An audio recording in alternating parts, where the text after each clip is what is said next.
اللہ تعالیٰ اپنے پیارے حبیب صلی اللہ علیہ وسلم ان سے خطاب فرماتے ہیں کہ اے میرے محبوب صلی اللہ علیہ وسلم لئن شئنا، ذرا شاہانہ کلام دیکھیے، کیا جاہ جلال ہے اس کلام میں.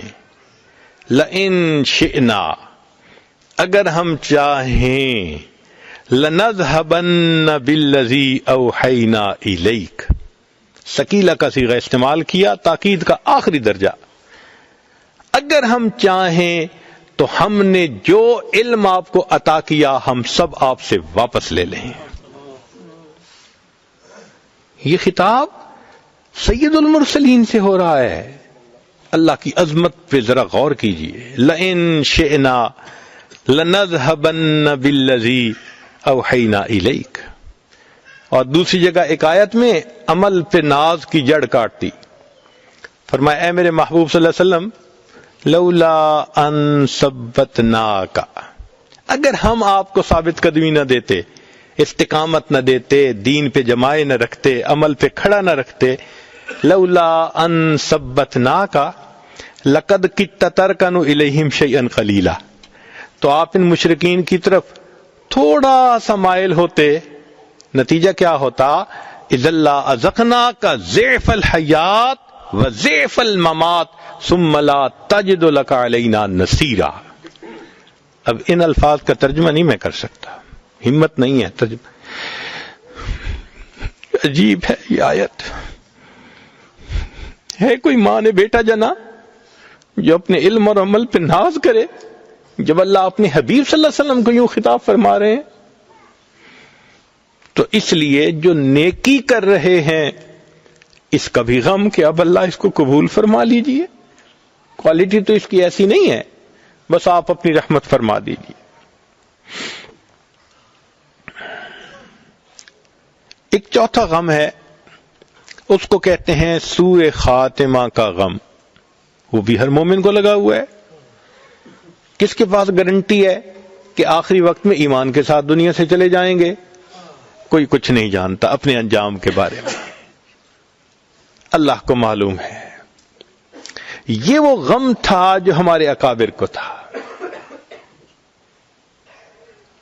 سفیان ثوری رحمت اللہ علیہ بیٹھے رو رہے ہیں. ایک دوست آئے، کہنے لگے سفیان کیا ہوا، کوئی گناہ سرزد ہو گیا؟ تو ایک گندم کا دانہ پڑا تھا، انہوں نے اٹھا کے دکھایا. کہنے لگے اللہ کی قسم میں نے اس گندم کے دانے کے بقدر بھی اپنے اللہ کی نافرمانی نہیں کی. قسم اٹھا کر ایسی بات کہہ دی کہ میں نے اس گندم کے دانے کے بقدر بھی اللہ کی نافرمانی نہیں کی. انہوں نے کہا پھر روتے کیوں ہیں؟ کہنے لگے رو اس پہ رہا ہوں کہ جو ایمان کی دولت اللہ نے اب عطا کی ہے پتہ نہیں موت تک محفوظ رہے گی یا نہیں رہے گی. کون جانتا ہے اپنے انجام کے بارے میں؟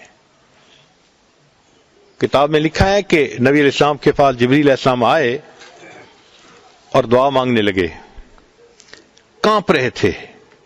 الہی لا تبدل اسمی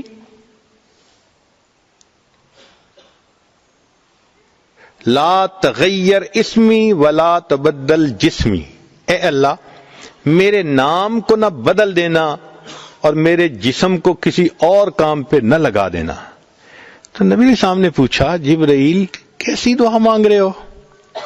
کہنے لگے اللہ کے حبیب صلی اللہ علیہ وسلم میں نے شیطان مردود ہونے کا منظر آنکھوں سے دیکھا. ہزاروں سال اس نے سجدے کیے تھے مگر آخر پہ اللہ نے فرما دیا فخرج منہا فإنک رجیم وإن علیک لعنتی الی یوم الدین. قیامت تک تیرے اوپر میری لعنتیں برستی ہیں. اے اللہ کے حبیب صلی اللہ علیہ وسلم میں وہ منظر نہیں بھولا، مجھے آج وہ منظر یاد آ رہا ہے اور میں اللہ سے دعا کر رہا ہوں کہ اللہ نہ میرا نام بدل دینا نہ میرے جسم کو اطاعت سے نکال کر نافرمانی پہ لگا دے. اگر فرشتے خوف کھاتے ہیں تو پھر ہمیں اس کا کتنا خوف ہونا چاہیے.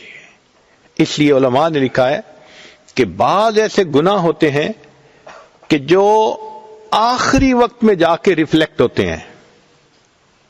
ان کی نحوست، ان کا وبال، ان کی ظلمت آخری وقت میں ظاہر ہوتی ہے اور انسان اس کی وجہ سے کئی مرتبہ کلمے سے محروم ہو جاتا ہے.